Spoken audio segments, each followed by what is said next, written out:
Olá a todas as pessoas, sejam bem-vindas e bem-vindos ao canal Gênero História. Eu sou a Morgane Guzzo, do Laboratório de Estudos de Gênero e História, e estamos aqui para mais um episódio do Conversa com as Autoras.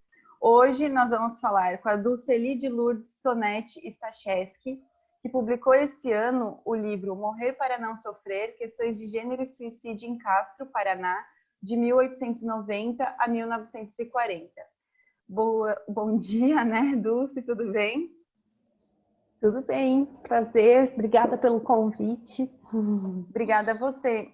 Então, para começar, se você puder falar um pouco desse livro, da pesquisa que ele é resultado, né? Falar um pouco, pode ficar à vontade. Obrigada, Morgane.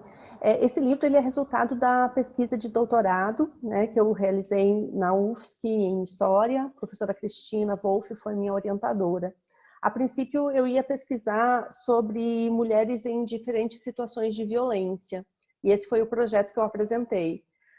No entanto, já na primeira sessão de orientação, eu conversando com a professora Cristina, o que sempre me chamava mais a atenção eram casos de suicídios de mulheres que tinham como uma história inicial de violência doméstica. E aí pensamos que seria interessante trabalhar com essas questões, e eu voltei para o Arquivo Público de Castro, Paraná, onde eu realizei a minha pesquisa, já pesquiso lá há muitos anos, e encontrei, então, fui buscar outros inquéritos policiais por suicídio, aí de homens também, porque pensei, vou trabalhar com a questão, as pressões sociais de gênero que resultam em casos de suicídio. Então, eu encontrei vários inquéritos e processos por suicídio e resolvi trabalhar com eles, então, não desmerecendo o projeto anterior das situações de violência, mas pensando que essa é uma temática pouco abordada. E você trabalha com um período histórico delimitado, digamos assim, né? Então, se puder falar um pouquinho como se estrutura o teu livro, né? Os capítulos que contém para as pessoas ficarem interessadas. Depois a gente também pode colocar na descrição do vídeo também alguns capítulos, para quem estiver procurando alguma coisa específica já saber se tem ou não. E também falar um pouco da importância dele para o contexto atual, né? Mesmo que ele está marcado dentro de um período histórico, né? Que é distante, às vezes a gente pensa, mas qual que é a importância dele para o contexto atual ou para os estudos de história hoje? Então, eu fiz um recorte temporal de 1890 a 1940, pensando muito nas fontes que eram possíveis lá no arquivo histórico da cidade de Castro. Mas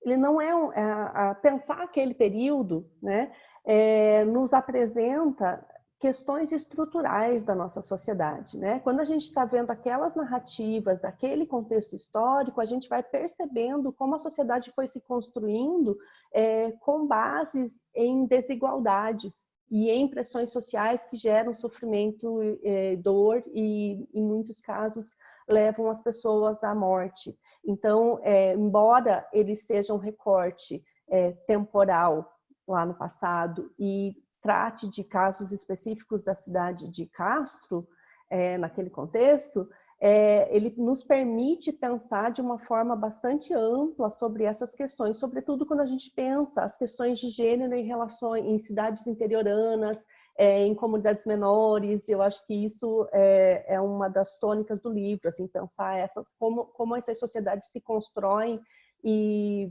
tensionam as questões de gênero. Eu dividi o livro em 4 capítulos. No primeiro deles, eu trato do tabu da morte suicida, dos silenciamentos em relação a essas mortes e na pressa em apontar a doença mental como causadora do suicídio.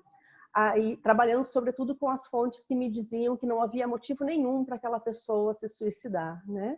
Porque eu trabalho com os relatos das testemunhas nos inquéritos policiais e com algumas cartas e bilhetes suicidas que eu encontrei.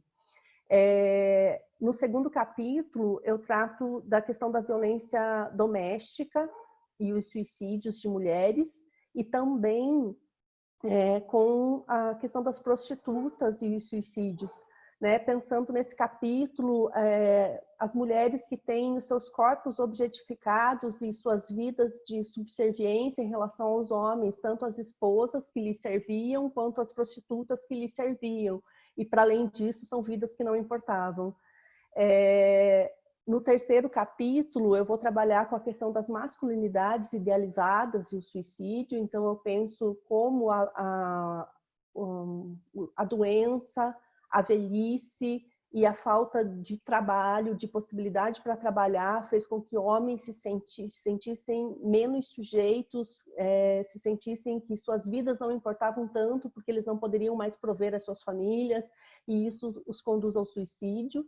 E no último capítulo, eu vou pensar a construção social do amor romântico e a idealização do casamento heteronormativo como uma forma de adequação social e como a falta disso faz com que pessoas tenham caminhado para o suicídio. Muito interessante. Então, para deixar assim já encaminhado para onde as pessoas podem buscar o livro, né, para comprar, quem tem interesse nessa temática. Eu confesso que me interessei bastante sabendo os capítulos, por isso que eu acho importante falar da estrutura dos livros, né? Porque às vezes a gente, pelo título, não tem a dimensão do que tem de conteúdo, e eu acho que os capítulos trazem isso. Então, se você puder dizer aonde que as pessoas podem comprar o livro e acessá-lo. Então, ele está disponível em diferentes livrarias por aí, mas sobretudo no site da editora Brasil Publishing, que é uma editora de Curitiba. Aí ele se encontra à venda lá. Então tá, nós vamos deixar aqui o link da editora na descrição do vídeo. Então nós ficamos por aqui hoje. Agradeço a Dulceli por ter estado aqui com a gente. E a gente aguarda vocês até a próxima. Tchau, tchau.